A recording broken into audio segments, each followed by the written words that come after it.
Türkmenistan, ata vatanım, yaşıl bayram şanım. Kalbimde çeksiz sevgi ve gençlik gözyaşım.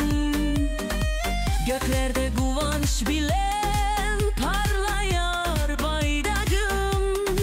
Türkmenin bu isancı bakıp parlasın ilahım. Oğuzhan'dır atamız, Maktum Gulu payhasımız. Halılar bizim tarihimiz, o bizim yürek sazımız.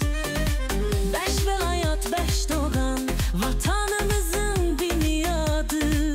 Merttir Türkmenin oğlu, ol bizim asmemiz.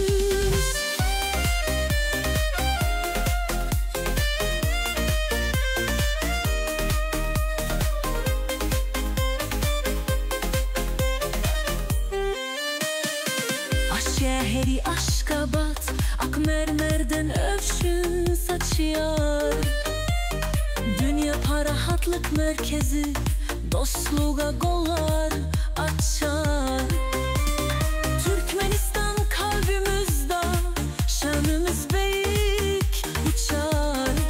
Her adımda senin bilen, bu insan yarız, güç alıyoruz. Türkmenin canatı, ahal teke atlarımız.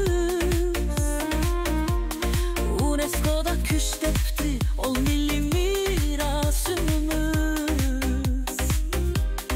Dutarın ovazı, yüreklerde yanlı mukam. Ata vatan Türkmenistan yine bizim aydınımız. Türkmenistan, ata vatanım, yaşıl bayrağım şanım. Kalbimde çeksiz sevgi, hemişe umutlu varım. Göklerde kıvanç bilen parlayar bayrağım. Türkmenin bu isancı bakıp parlasın ilahım.